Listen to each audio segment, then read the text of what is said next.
All right, we'll get started. Thank you. Good morning, everyone. Welcome to the UBC Learning Circle. We're really honored to be here on Musqueam territory, unceded traditional Musqueam territory, and we're really honored to have a presenter joining us today from Haida Gwaii. And we invite all of you to introduce yourselves on the chat box and to tell us who you are and where you're from.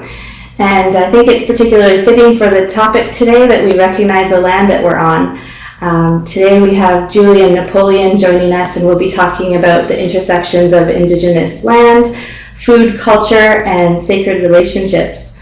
I'm Miranda Kelly. I'm the Education Coordinator for the UBC Learning Circle. I'm Stalo from Sawali First Nation, and I'm really honored to be hosting today's session. As many of you know who join the learning circles, this is a space of sharing and a space of learning from one another, and we recognize that sometimes our subject matter can be sensitive and triggering, and so we really encourage all of you to have a support network in place for yourselves and to access that support if needed, whether it be from an elder, a trusted mentor, family or friend, a counselor, or a crisis line. So as I mentioned, we have Julian Napoleon with us today. He is Daneza and Cree, and he's currently living in Haida Gwaii. He grew up immersed in the subsistence practices of his family and community, hunting, fishing, foraging, and learning cultural protocols. He's a member of the Working Group on Indigenous Food Security, and he's dedicated to raising awareness around Indigenous issues related to land, water, food, and community, and challenging the misconceptions surrounding the dominant Western capitalist ideology. So we thank you for joining us today, Julian, and we will take you off of mute now so that you can go ahead and you can advance your slides using the arrows just down at the bottom. Okay, thank you. Can everyone hear me? Good. We were just sorting out a few technical issues. So before I begin with my introduction, I would like to just acknowledge that I'm presenting today from unceded Haida territory. I'm at my little cabin in Queen Charlotte, and I'm just here attending a school program at the Haida Cultural Center in Skidegate. So it's been a real honor to be here. So I'm going to be presenting today on Indigenous biocultural heritage, which is a terminology that's been really championed by Don Morrison from the Working Group on Indigenous Food Sovereignty. And it's described as the intersection of land, culture, food. So it really boils down to our traditional territories that support our well-being and livelihood so that we can continue to live as we always have in that way that defines us as unique Indigenous cultures. And it's really place-based, so all of the different Indigenous nations would have a different understanding of what their Indigenous biocultural heritage means to them. I'm just looking at who we have on board here. It looks like we have an incredible group of people participating this morning. It's a real honor to have you all here. And I would just encourage you at any point that you want to raise your hand or throw in a comment. I'll keep my eyes down there in the chat forum and try to address any questions and just encourage a dialogue this morning. So I'll jump into the slides here.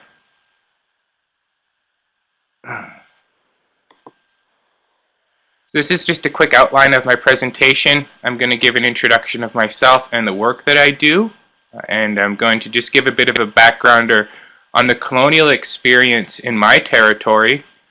I'm going to be talking about our Daneza and Cree food system, our understanding of biocultural heritage and food sovereignty. I'm going to be talking about contemporary forms of cultural genocide taking place, some possible ways that we can move forward through this, and I'll be closing with a small take-home message. I would like to state that throughout my presentation, I will be speaking from the perspective of my lived experience in my family, my extended family, community, and territory, and that is really the only place I feel comfortable to speak from.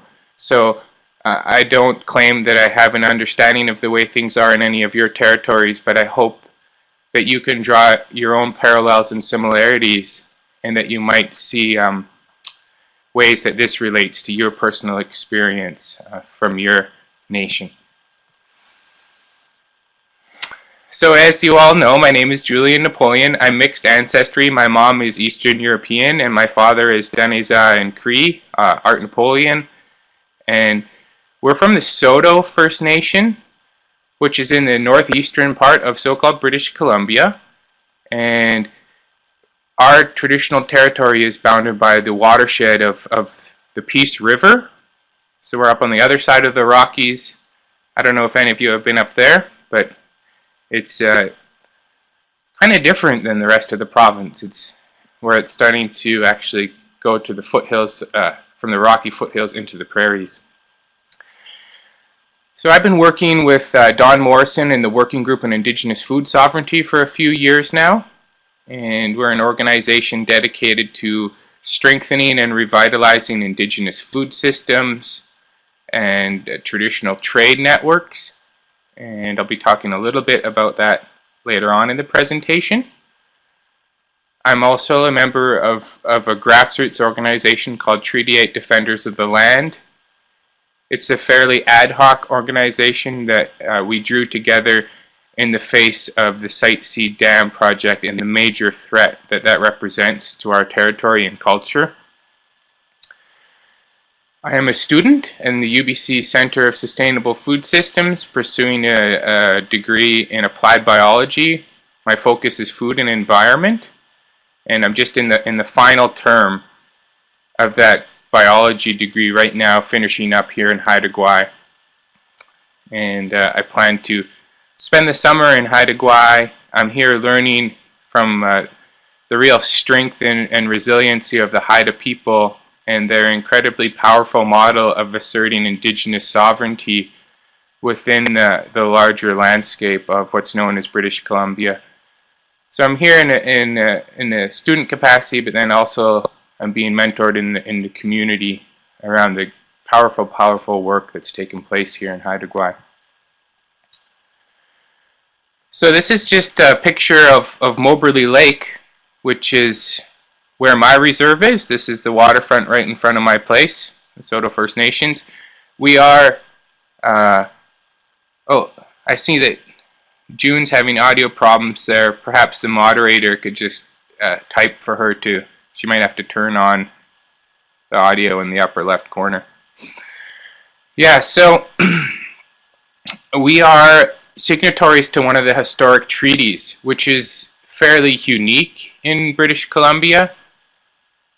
In the northeastern corner there, yeah, we signed on to Treaty 8 in the early 1900s, and our ancestors recognized the changing landscape up there with the agricultural encroachment and the gold rush taking place, and they signed that treaty agreement in good faith, recognizing the need to come to an agreement in order to protect our lifestyle for future generations.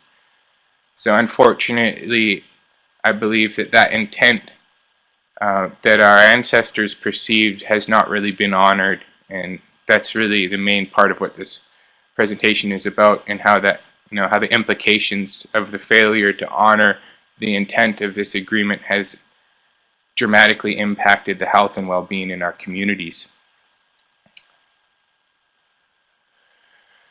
So, we'll start off with a bit of housekeeping here around colonial reality, which is never a light topic, but it's an essential topic to come to an understanding of where we're at. Like I was just talking about, we're signatories to the treaty, 1905, I believe it was, that our community signed on, and it was around that same period that the other Indigenous communities in our territory signed on as well. Of course, we're subject to the Indian Act, similar to other Indigenous communities across this land. What that meant is that even in my grandfather's generation, he required to get a permission letter from Indian Agent Galibois to leave the reserve. we still have held on to one of those permission letters, which is kind of a reminder of how recent it was. It was only my grandpa's generation. So our territory is pretty vast, and through the Indian Act, we were put onto some small reserves that not only limited our movement across our territory, but also really isolated the extended family groups. Daneza being the original inhabitants of the territory, who lived a life based on what we call seasonal rounds, where they would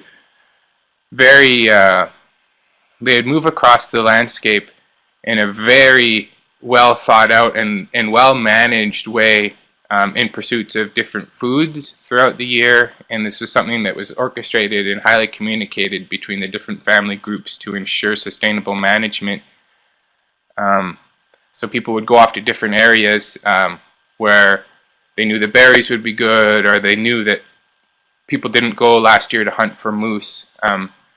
So we moved around, communicated, moved around based on our planning, but then we always came together as a nation at specific times of ceremony and celebration. And the Indian Act really effectively eliminated that component of our culture, that very important component of coming together as a larger nation at those special times. So yeah, along with the Indian Act and the processes that go along with it, I believe that our communities have underwent a process of dehumanization.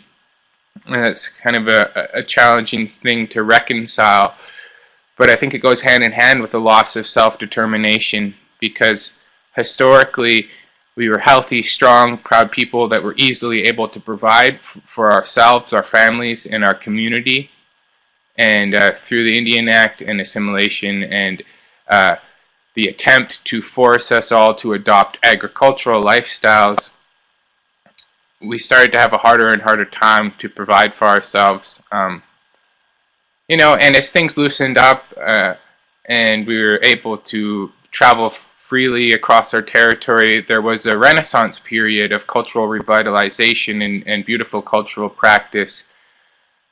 However, the contemporary reality is that the cumulative impact of a diversified resource sector in the region has once again seriously diminished our capacity to exercise self-determination. And I believe that when a culture is not able to exercise those components of their culture that define them as a unique culture, but also to have the empowerment of providing those nutrient-dense and culturally appropriate foods for themselves and their families, then that brings about a process of dehumanization. When you have to engage in the same system that is destroying your culture in order to survive, so that you can go to the grocery store and buy these town foods that aren't a part of your culture, then there's psychological impacts of that, as well as the physiological impacts. So that's kind of the cycle that we're in now, and we'll definitely move into a more detailed overview of that. Yeah, and with that, there's the Eurocentric superiority syndrome, and that's something that I've heard expressed a lot in my community. Me being mixed with my mom being European ancestry, it's something that hasn't impacted me directly as hard as a lot of my cousins and family members, but I've just heard it expressed, like up in the Northeast, there's a lot of deep-seated racism and misunderstanding, and I've had people express to me that just different ways that plays out and how that impacts their mental health. Institutionalized racism, that's similar topic, but it's very much there in most of the colonial institutions in my territory, and again, I believe that impacts our health and well-being. And then this is just a brief note of what I believe to be contemporary colonial affronts in our territory. It's in the form of massive hydroelectric, liquefied natural gas, coal mining, also forestry, and other types of mining. So I was talking about biocultural heritage before, the social, cultural, and ecological components of land-based indigenous cultures. And I believe, although this terminology isn't very commonly used yet outside of academia, I believe it is a beautiful term that really represents our territories in a more comprehensive way, and it kind of touches on how as land-based indigenous people, our culture and our land and our social structure are inseparable. But it's also an indigenous perspective of a food system. So I was talking before about our seasonal rounds, the traditional Daneza seasonal rounds, and the type of real intimate knowledge that was displayed by those rounds. I would like to describe the Daneza seasonal rounds to you this morning so that you could kind of understand the way that we moved across our territory and the way that we really expressed our culture, because it's unique to us in that place.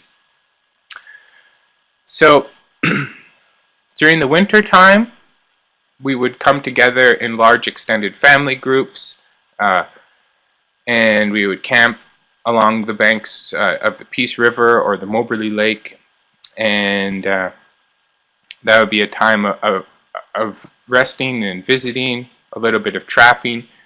But when the early spring comes around, that would be the main time that people would trap beaver on the Peace watershed for food. And then with the advent of the fur trade, that became a part of our economic system. Once the ice started to melt, then the majority of meet at Charlie Lake, which is a lake just above the proposed Site C Dam site on the Peace River, just outside of Fort St. John. And that's where the entire community would come together to fish for suckerfish and dry suckerfish, which would be, they make a suckerfish dry meat, similar to our moose dry meat, and that would be a major staple food. From there, in that time of the community coming together, is where people would really talk about the knowledge of the land and make a plan of where different family groups should go moose hunting for the season. They would branch out, specifically going to areas that they knew could sustain moose harvest. And as we moved closer to August, then families would walk from the British Columbia area over to the Alberta side of our territory around Grand Prairie, and that's where a lot of folks would pick a lot of Saskatoon berries and different berries and hunt bear for bear grease. And you get the berries, you get the bear grease and the moose dry meat, and everyone was making pemmican. So when I was a kid, we didn't travel around as much. We were more localized to our reserve, but we still followed the pattern. And I remember my great-grandma making so much pemmican every year, and that really being like such a beautiful part of our culture. And yeah, so that was the kind of the real historic system. And I would say that to this day, people try to follow it as best they can, but the land is so fractured and the food's so endangered that it's becoming more and more challenging for people to do this. So this is just a picture of, this is what's known as Monkman Provincial Park, and it's in the southern end of my territory, and this is one of the last pieces of land that hasn't been devastated by industry in our territory. I spent about 10 days up in there this past summer, and it was just incredible. I was able to imagine what my territory might have been like before we faced the impacts that we're living in now. It's an incredible place, and yeah, but my heart was heavy because it was easy to see how rich this place, this entire vast area, would have once been, and I've heard so many stories. So, but I chose this because this is what Daneza biocultural heritage really looks like. But there's just these tiny pockets left now. Here's some pictures that I took this past summer when I was up there. So on the left is the meat rack. In my community, we've adopted Cree dialect due to intermarriage with Cree people that came there in the 1800s. And actually, the Peace River got its name from the Daneza and Cree people coming to a peace treaty, and hence the name. So my family on my dad's side is predominantly Daneza, but we definitely have a Cree great-grandparent as well, and my community's adopted the Cree language. So in our Cree dialect, the meat rack is called the Agawan. And even in contemporary times, I would say that the Agawan is the heart of our culture and our community. We don't have, like the coastal people have a potlatch system, we don't have that. But where we distribute the wealth and share our stories and talk about our protocols is the Agawan. And it's a beautiful, beautiful place. So this is the Agawan, was my great-grandma's. She's passed on to the spirit world now, but we still use this space. The extended family still uses this space. And when someone in the family gets a moose, all the extended family comes together to gather there to cut dry meat. The meat is distributed to everyone that needs it. And, the moose ribs get boiled up over the fire. The marrow bones get roasted. And we honor that sacred relationship with the moose, our most important food. And everyone, that when it comes to culturally appropriate and healthy food for us, the moose is the main part of that.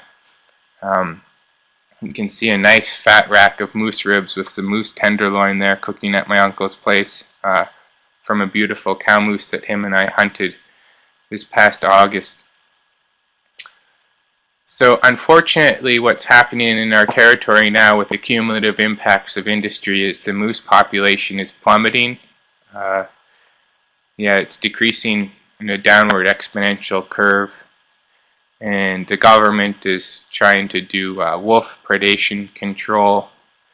But we know, the elders in our community, they know that the reason that the moose numbers are dropping is because they have no land left to support their population. So it's a sad and hard reality when our most important cultural food is struggling in that way.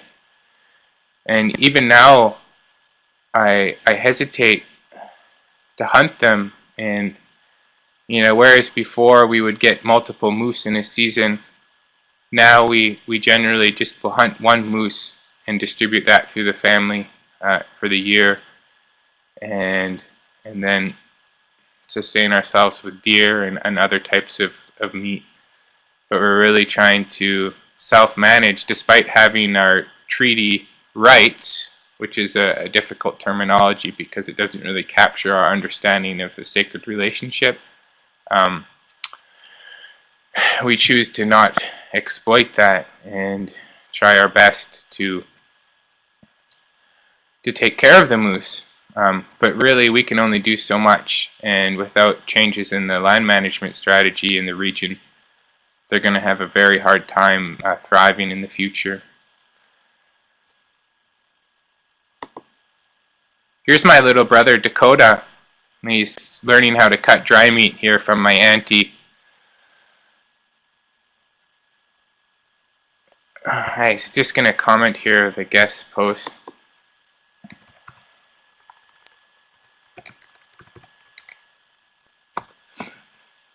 Yeah, so if you see there, someone is asking about large numbers of hunters, and definitely that's the other side of it. You know, we have a very diversified industry, resource extraction sector there, and then we do get a large amount of hunters coming in from all over, and then even in our own communities, there's definitely over-harvest problems. So we're considering strategies to move forward, and something that I've been thinking a lot about is perhaps us negotiating something with the Crown around implementing our own band-managed moose limits in exchange for them expanding areas where no hunting is allowed for people from outside of the communities.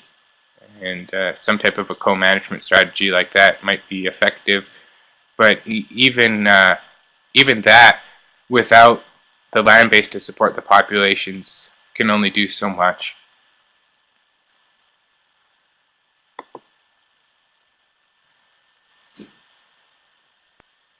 Yeah, so here's our subsistence net fishery.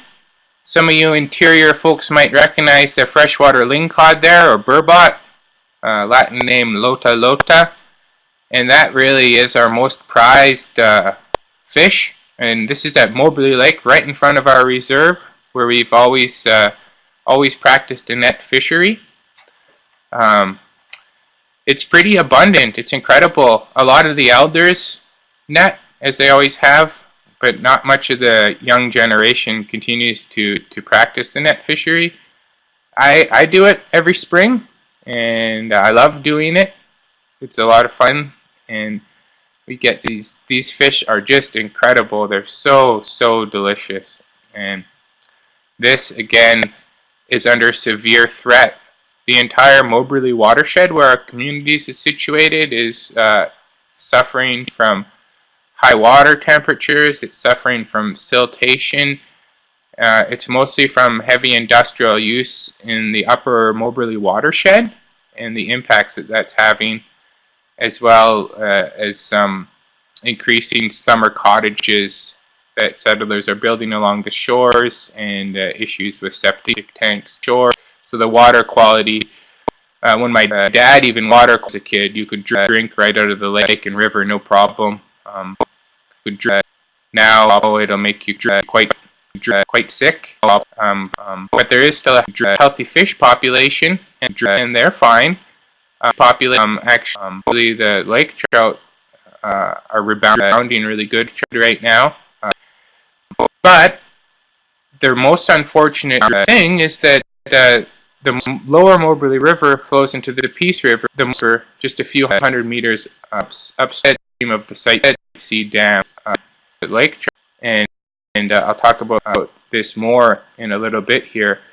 But the real implications of that are that we're going to see methylmercury poisoning enter into the Moberly watershed, where our reserve, the Soda First Nation, and the neighboring reserve, the West Moberly First Nation, our communities are right on this lake. And once the methylmercury makes its way into the food chain, then the lake trout and the lingcod, then the lake will be toxic. So I'll explain a little more about this. Just seeing another comment here. What about the co-op farming notion, farming cattle and other protein animals that is for the community with a comprehensive process to harvesting? So this is something we're really interested in, and it's in a later part of my presentation that I'm going to touch on it. It's with bison, but I'll explain a little more about that. It's a good idea, and we're really interested in that. Here's some more of our real important foods.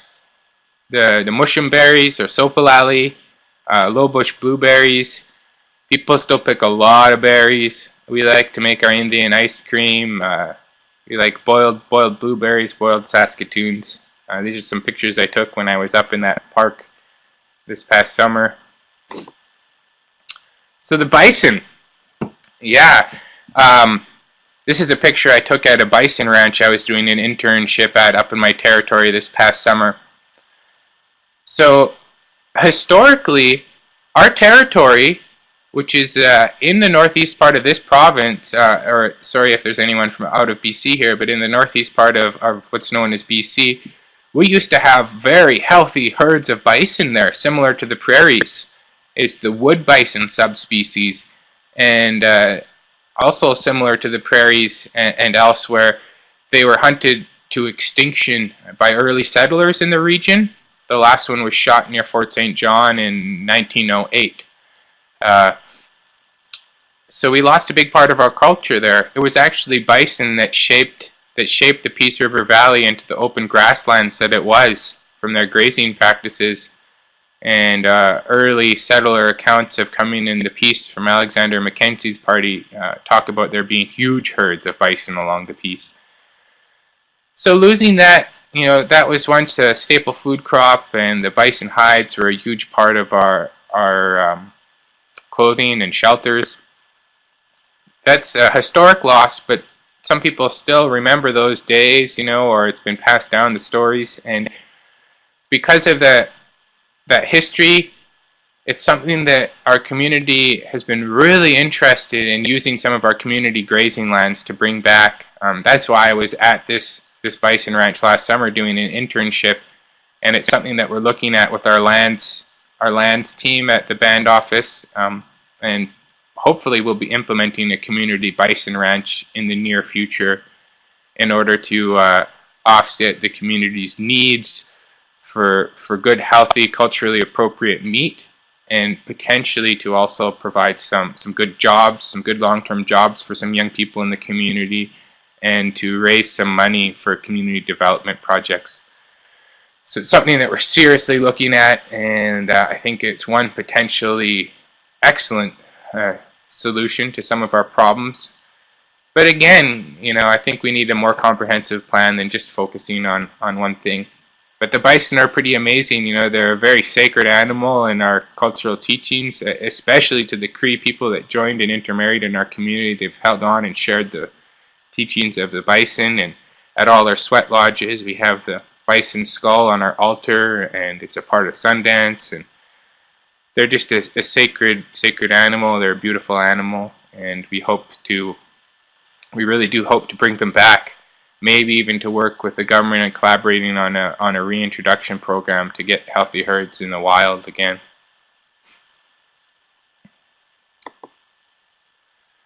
So, Daneza biocultural heritage equals Daneza health and well-being. I truly believe this.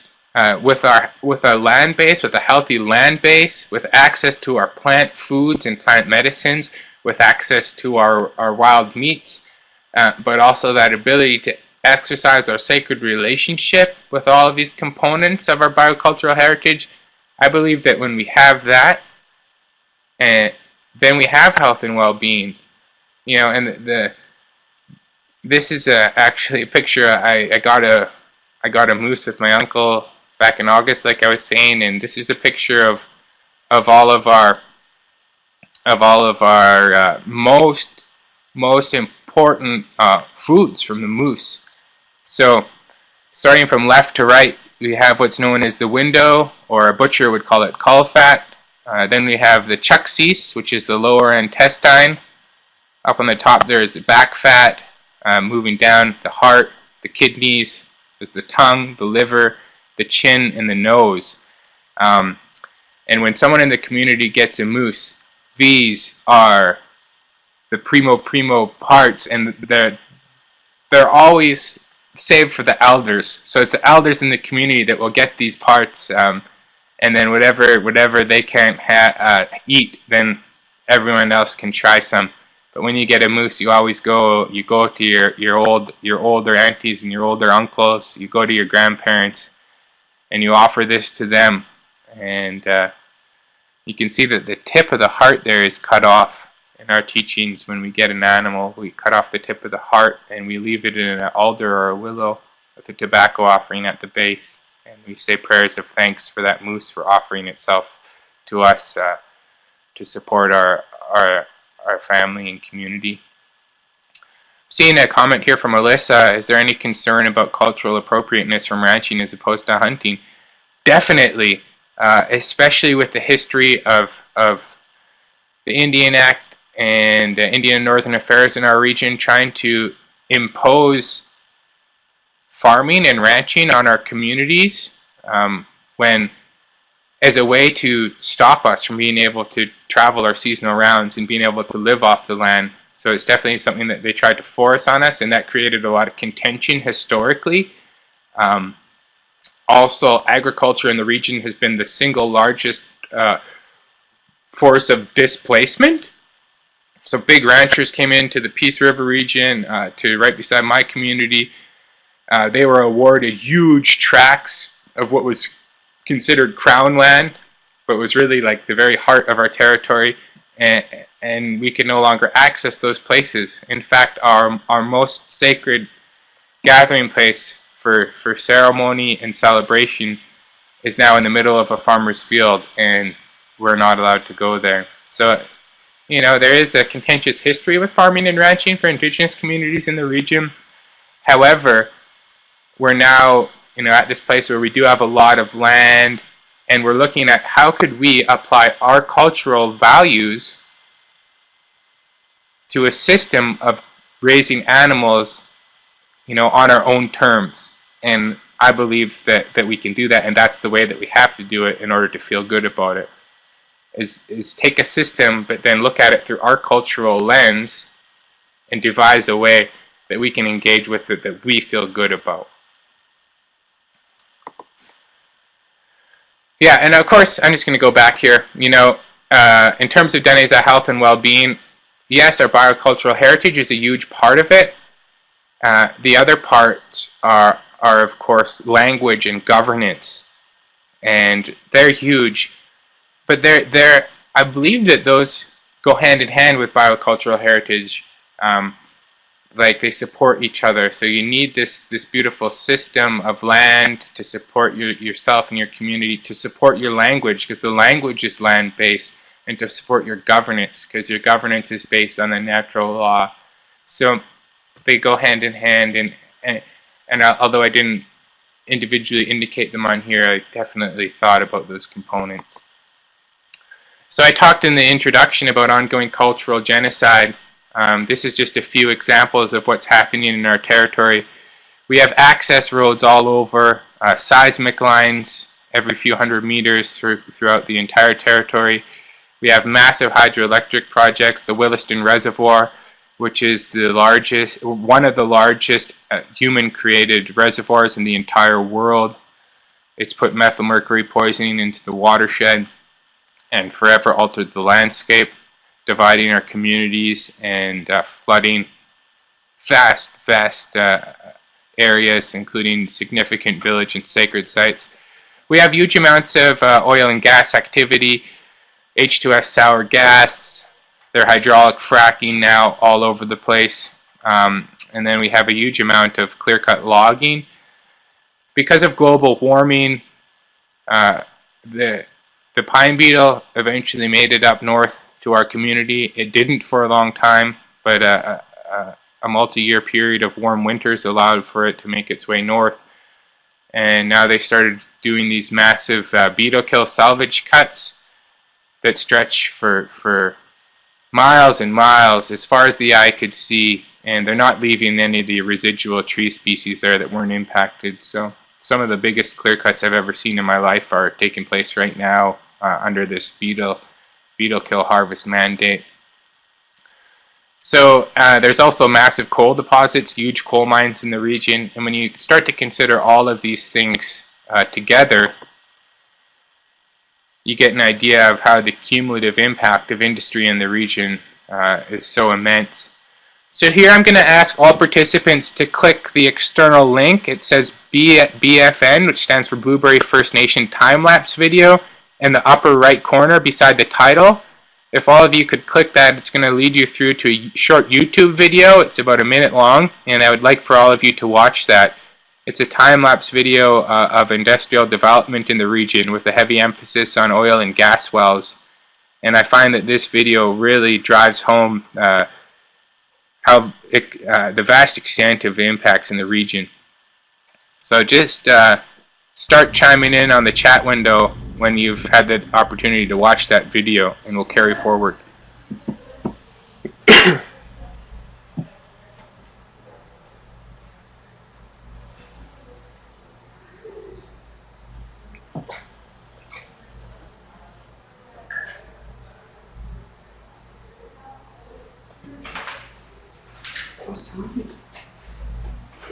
They can hear it though.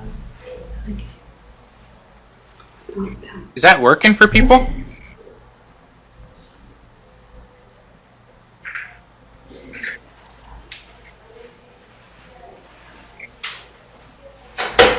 Yeah. So, I see Sylvia there asking how do I get to YouTube. It should work if you just click where it says BFN time-lapse video, or you might have to double-click. So, I mean, it's not essential that you see this, but it just, I find it effectively drives home the extent of development in the region. It's pretty vast, you know, it's hard to watch that. And, oh, so someone posted the link into the chat window, so anyone that can't see it can look at it there. And we'll carry forward here, but everyone just know that there's that link in the chat window, and that's a great way you can definitely see the video. So the black dots are the oil and gas activity, and that's the main thing that I want to see.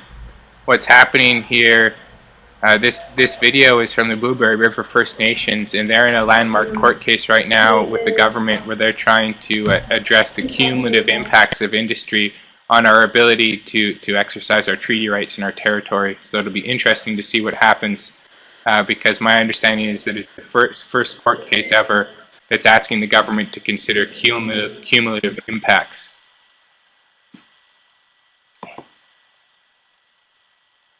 Okay. So, here's another map. This is one from the David Suzuki Foundation that they shared with me. So over 75% of our territory, the entire red area here, is now seriously impacted by heavy industry. You can see the remaining gray pockets are all that hasn't been dramatically impacted. Pretty challenging to see. Yeah, I see someone asking how many different corporations are involved. There's a lot of them in the oil and gas sector, primarily foreign-owned companies. So, yeah, the extent of the impacts are huge. It's hard for me to not get too depressed when I look at this. So right now, despite all the oil and gas activity, I believe that the Site C Mega Dam project is the biggest threat to our Dunedin's biocultural heritage and food sovereignty. Not only ours, but everyone in the larger community and even the whole country. Wendy Holm, who's a professional agrologist at my university, determined that the valley could produce enough food to feed at least 1 million people from the farmland there. And what's happened in the past is when they flood out these huge areas up there, the inner bark, the Cambrian bark in the trees contains methylmercury, and it bioaccumulates in the food chain, and the predatory fish start to have deadly amounts of it. So now the Williston Reservoir fish species can't be eaten, they'll poison you, and the real threat is that if they put in the Site C Dam that they've already started clearing the land for, the methylmercury poisoning will just spread to a vast area, essentially the entire watershed of our territory. The Rocky Mountains, also in the area, they provide an essential wildlife migration corridor for wildlife moving north to south, and the extension of this dam system will effectively cut off the entirety of that wildlife migration corridor. Since they put in the first big reservoir, we've never seen the caribou herds come back to our region again. So prior to those projects, big caribou herds came to our territory from the north. And now they don't come anymore. However, my community is working on a caribou rehabilitation project right now. We've been raising them in a net pen and releasing caribou into the wild, so hopefully that can continue in a good way. Yeah, so much of the land in the Peace River Valley is agricultural land reserve land. It's Class 1 farmland, some of the best farmland in the country. So that if this is to go through all the way, that will be lost along with that will be lost. All of our Indigenous lands that we use on the other side of the river.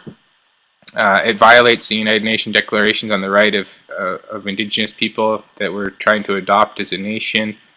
They bypassed the BC Utilities Commission review process to greenlight this project, which is an independent regulatory body that reviews energy projects to make sure that they make sense for the country from an economic perspective. But this project doesn't make any sense economically, so they've bypassed that regulatory body. This also violates the Royal Proclamation, so in a sense it violates the Constitution and it violates Treaty 8.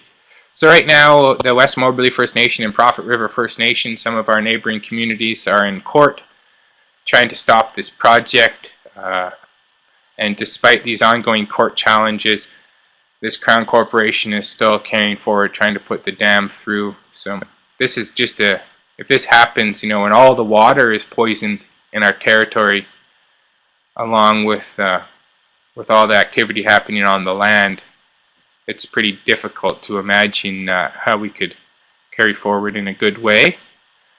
I see there's some people asking a few questions here. I believe that there is chance for recovery, by all means. We've been through so much, and I feel that our communities and our land both have demonstrated immense strength and the ability to heal. And given the opportunity, I know that the land will always heal. Here's just a picture that my friend Don Hoffman gave me to share of the Peace River Valley. You can see here how beautiful it is, and it provides this combination of settler-managed farmland and wildlands, and the valley supports the highest numbers of ungulates and other wildlife in the region. It's very beautiful. It's a sacred valley for us, where all the main stories of our oral history take place within this proposed flood zone. So our communities, I believe, when the land suffers, our communities suffer. And I wasn't able to access specific statistics from my reserve, but I can speak from a personal perspective. In my family, we suffer from huge, high amounts of diabetes, cancer, obesity, suicide, substance abuse, and depression. And I believe that as land-based Indigenous cultures, when our land suffers, we suffer, because we have, like what I talked about previously, that loss of self-determination. But we also have,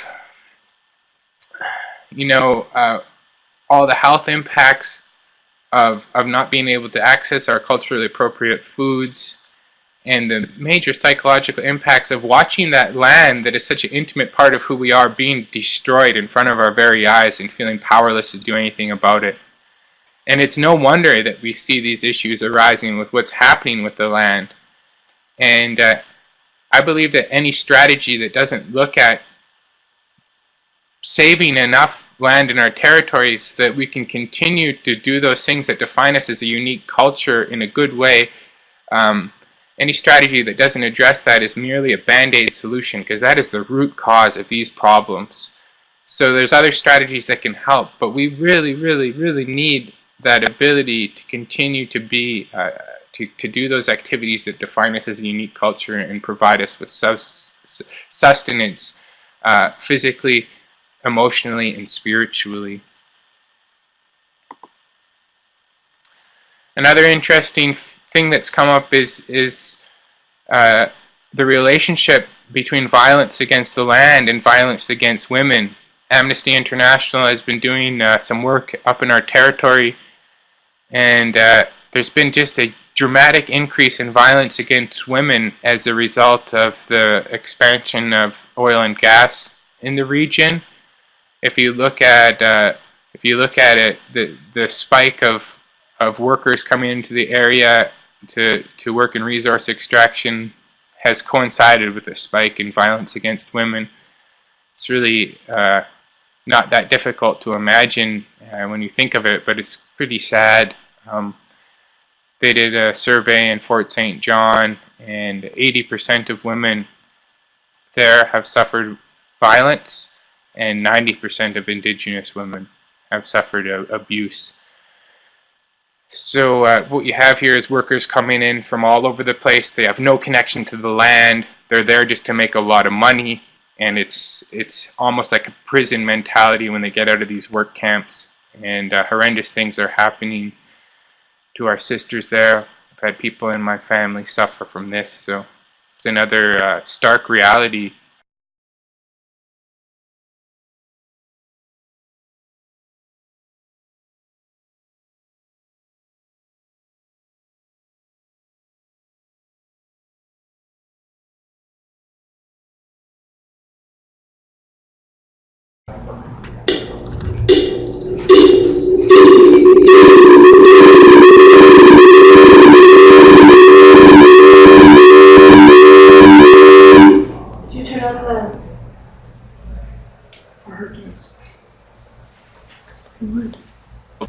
Just leave it. Just wait for him.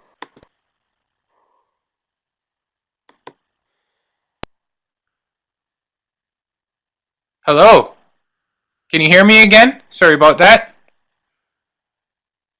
Okay, great. Sorry about that. I might have, the internet is pretty temperamental out here in Haida Gwaii, so that might have been a problem there.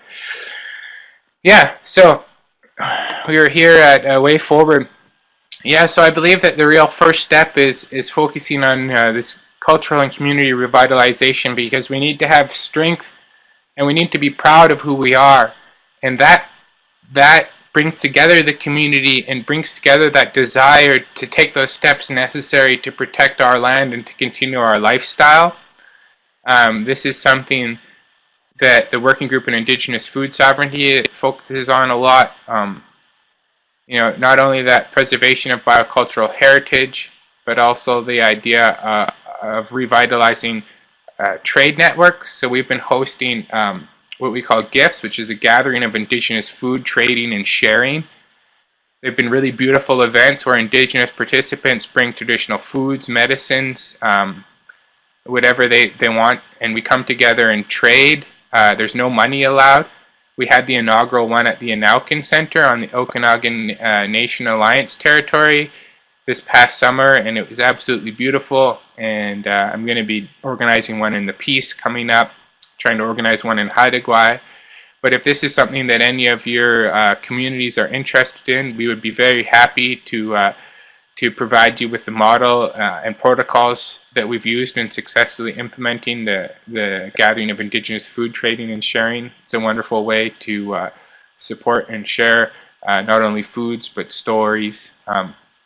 I believe that another real good way forward is a nation-to-nation governance model, such as that's been enacted here in Haida Gwaii, and that's something I'm researching right now. It's also happened in the Nkampumu territory with the management of the Stein Valley. And it's, you know, if this government truly wants to work on reconciliation, then they need to acknowledge our nationhood and work with us a nation-to-nation model so that we can declare which lands need to be protected in order to preserve our lifestyle, to support our health and well-being. A paradigm shift could be very helpful as we move from trying to extract as much resources as possible, as fast as possible, to be exported at bottom dollar on the international market. You know, perhaps we could start moving towards more sustainable resource management and look at alternative, innovative new ways of producing power. We're years and years behind in this realm compared to many countries in Northern Europe. And I believe that we have the capacity in this country to actually be a world leader. We just haven't had a government demonstrate any willingness to work in this direction. And then I believe that collaborating with allies is an important process. There's lots of non-government organizations, environmental organizations, land stewardship organizations that are, and connecting with these people that have, they might not have similar motivations, but they have similar goals. And connecting with those people in our communities and working with them to it only strengthens the movement in terms of protecting land bases that we need to support our cultures. Yeah, so this kind of brings me to the end of my presentation, but we have 5 minutes left. I'm going to try to address, I'll read my take-home, or you guys can all read the take-home message here, and I'll try to address some of these questions in the chat window in the last few minutes of the presentation.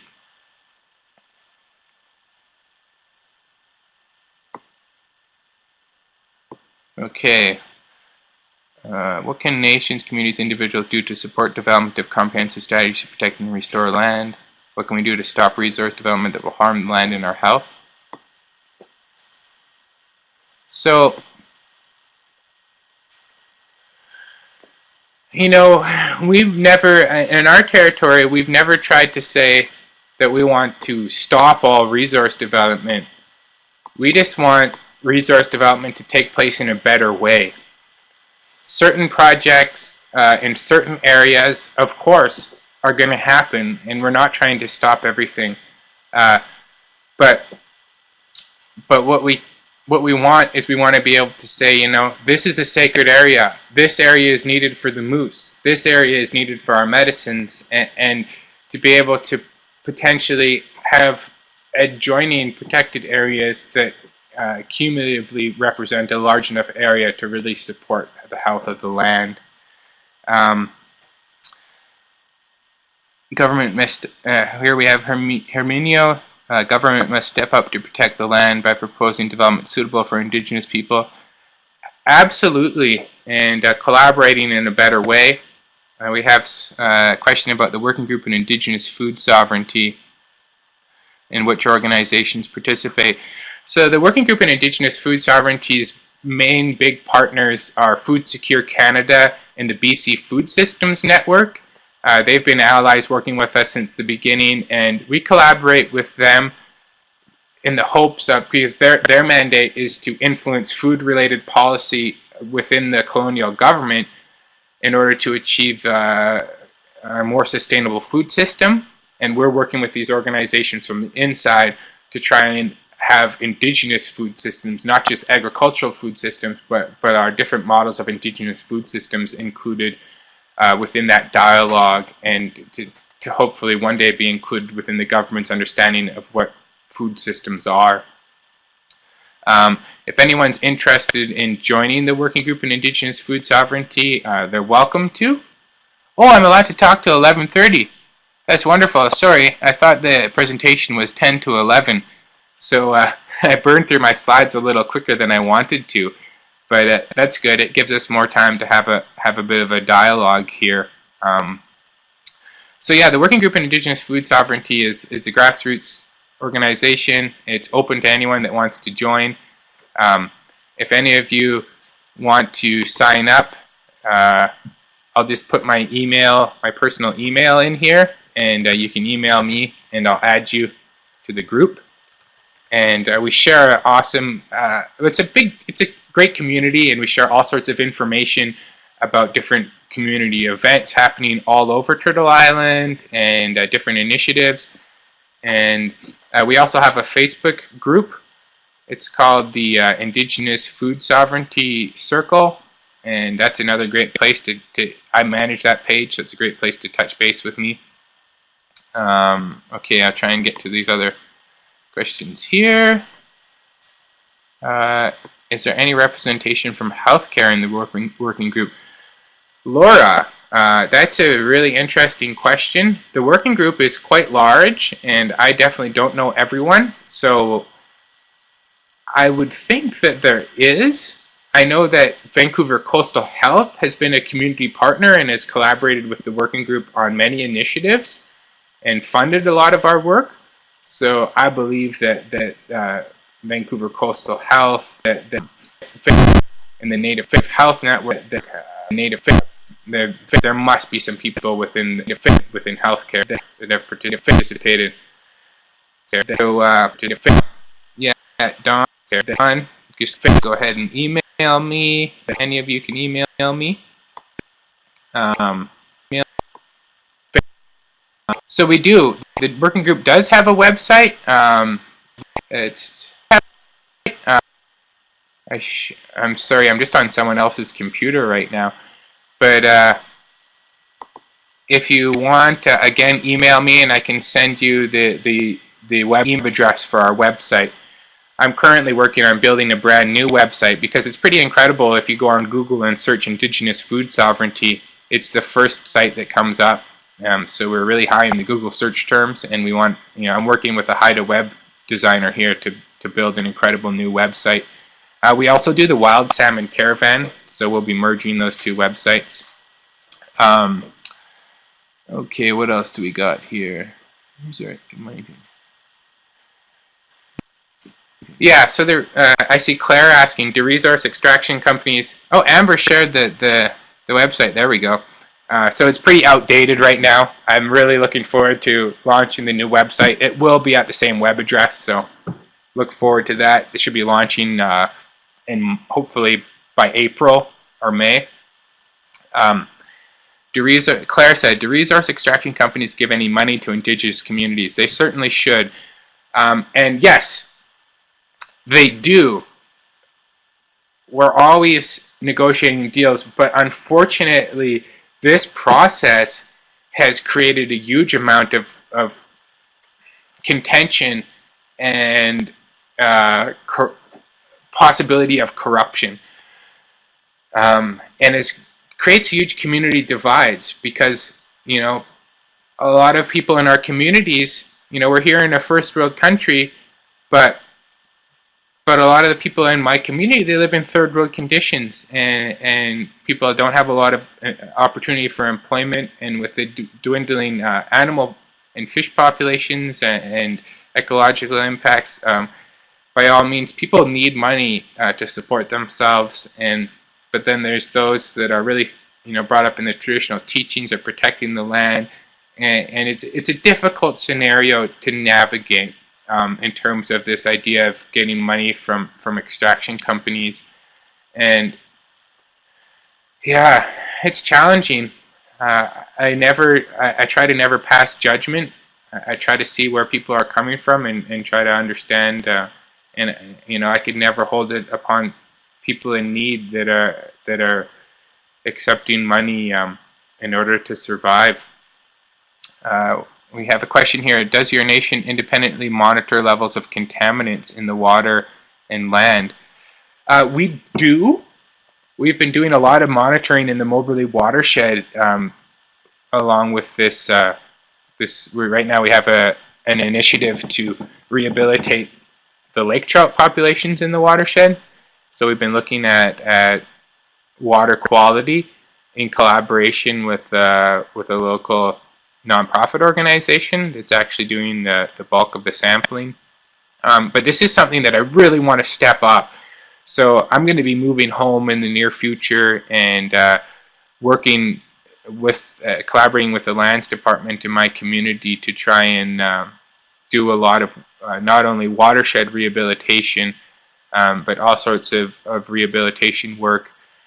We established a native plant nursery with our community and the neighboring reserve, the West Moberly First Nation, and so it's been quite successful, and it's been used a lot for reclamation of abandoned mine and oil and gas sites.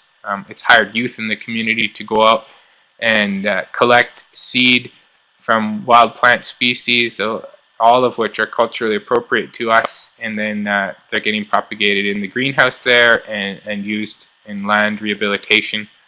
So we have that incredible facility, and I hope that we can use that more and more to try and help heal the land that has been devastated, particularly by these massive clear cuts that are directly adjacent to our community.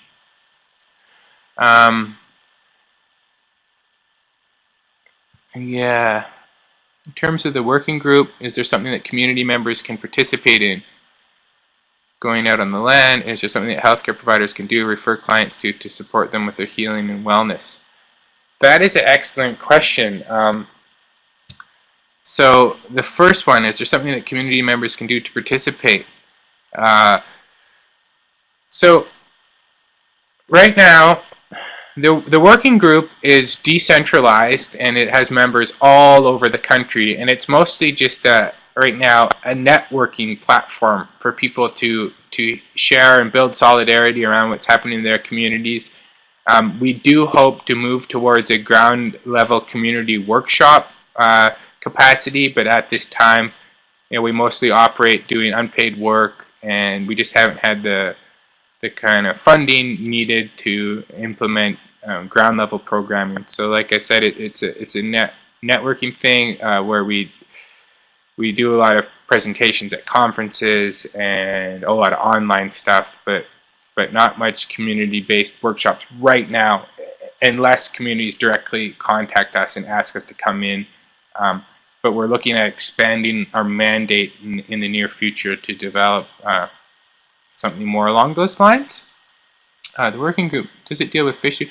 So, like I was just saying, it's primarily a platform for networking and promoting land-related issues and actions in our communities, and raising awareness around larger public understanding of what Indigenous food systems and sovereignty are.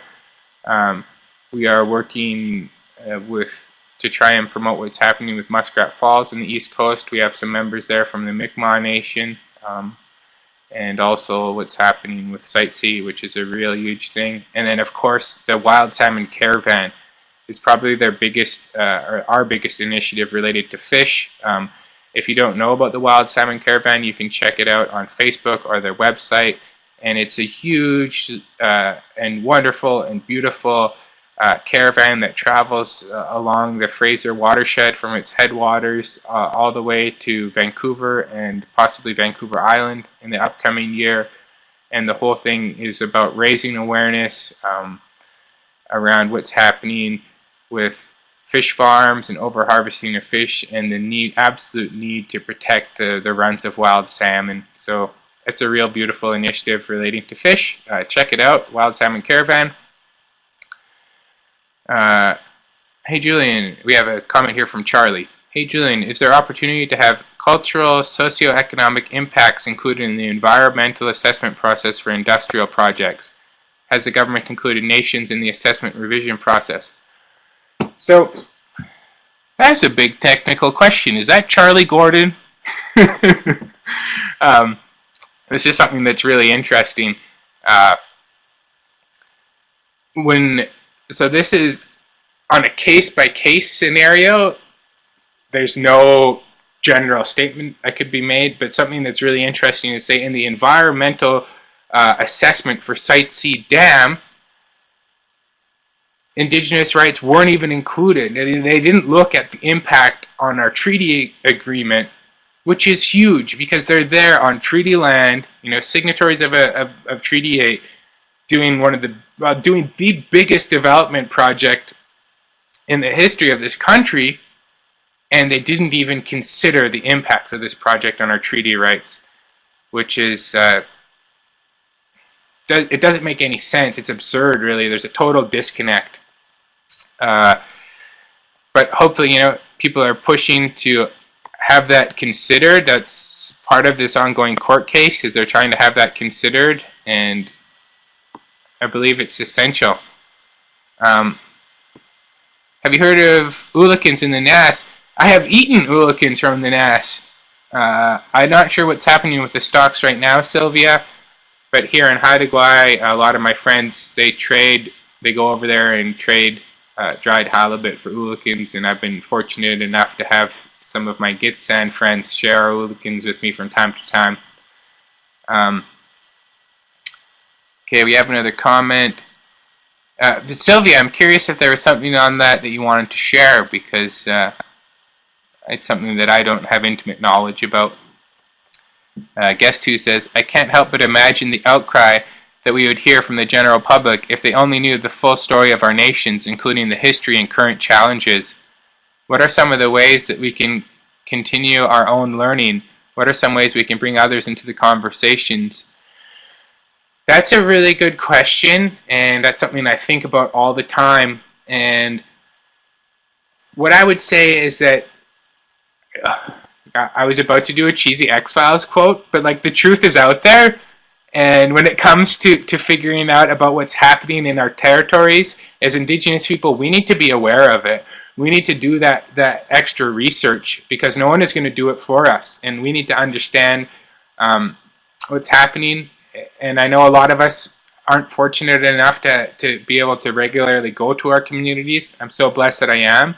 But if you have that opportunity, I think that's another really important component of it, is to go home to your territory, you know, talk with your family, talk with your elders, go out on the land, see firsthand what's happening, honor those sacred relationships and practices, carry that in your heart, do the research about what's happening, and then be open and understanding and always be willing to bring people in, talk with them, share with them your stories about what's happening, share with them the Indigenous perspectives around why it's important to you and your community. And yeah, I think that, you know, the other part of it, and something that I really struggle with, is to really trying to be kind and compassionate and understanding, because people are brought up in very different realms and they're exposed to very different things, and it's easy for me sometimes to be, you know, come from this place of being like judgmental or being like, you need to understand this. But the fact is that people are just brought up in very different, within very different ways of knowing. And so it's good to try and be kind and gentle and patient and understand that, you know, if someone is willing to listen to you, then that's a great opportunity to share with them your stories. Yeah.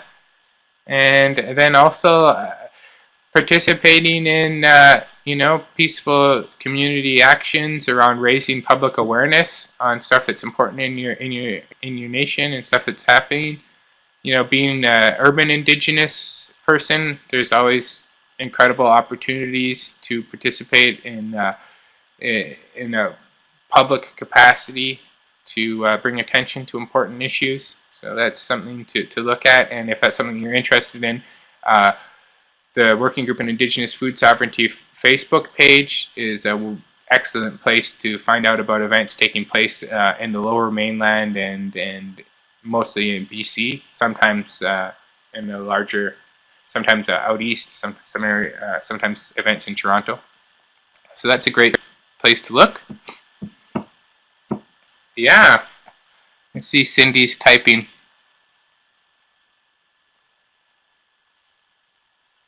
But yeah, I'm going to take this slight pause here in the dialogue again to thank all of you so much for coming and participating in this webinar today, and for expressing an interest in what's happening in my territory.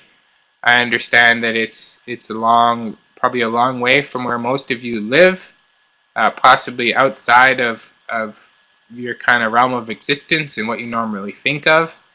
And I'm always really grateful for the opportunity to share what's happening back home for us.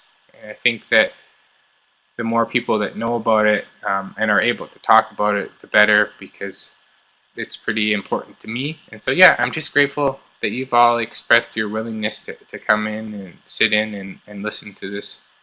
Thank you so much for being here.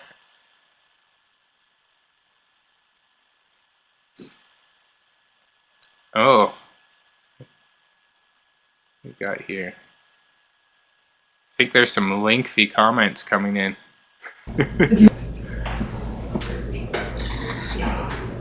Thanks, Julian. I just wanted to take a moment to check in with the participants that we have joining us by video conference to see if they have any comments or questions they want to share.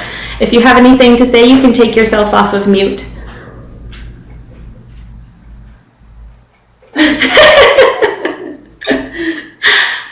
Looks like they don't have anything to share at the moment. So I'll put myself back on mute, Julian, so that you can respond to any further questions that there were on webinar.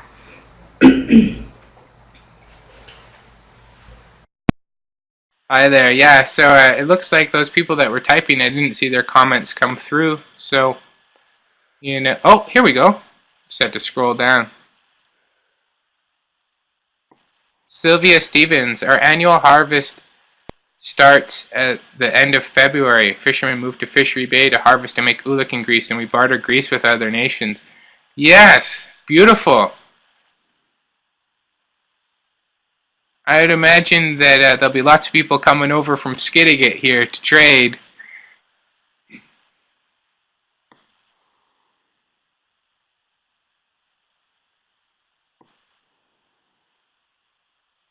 Waiting to fry the first batch. Oh, thank you, Sylvia. So I just saw this, can I mute you? That's old, eh? Okay.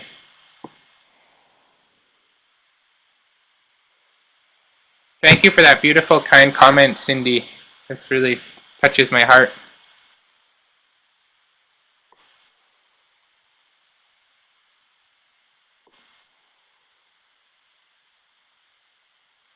Let's see a comment here from Alyssa. What role might there be, if any, for non-Indigenous people who want to cultivate a spiritual relationship with land? Yeah, that's something that we can all have. It's there. You just need to go out and spend that time on the land and build that relationship. For me, when I'm in my territory, I have that special connection, that special ancestral connection. In fact, the oldest archaeological site in Canada is the Charlie Lake cave site that is just on the hill right overlooking Charlie Lake, where I talked about earlier in my presentation about the community suckerfish fishery. Evidence there suggests our continual occupation for at least 14,000 years, which is a long, long time. Like I said, the oldest archaeological site in the country, but we always say since time immemorial, since the time before time. And so there's that special connection, when I'm out on my territory, I feel it. I feel the presence of my ancestors. It's so strong, it's so real, and that is a unique for me. And I've never been able to find that anywhere else. But that doesn't mean that there isn't that opportunity to have a deep spiritual connection or relationship with land. I still feel a spiritual connection no matter where I am in the world when I get out there. I think it's beneficial for all of us to spend time out on the land wherever we are, to situate ourselves in place, maybe leave your electronic devices at home, and just get out there and spend that time and build that relationship. And the land itself is spiritual. And if your mind and heart are open and you're out there, you're going to feel it. So, yeah, just be out there. Go out there. Thank you, Laura. Thank you, Charlie. Yeah, thank you, Sylvia. It's been an honor to be able to share with all of you.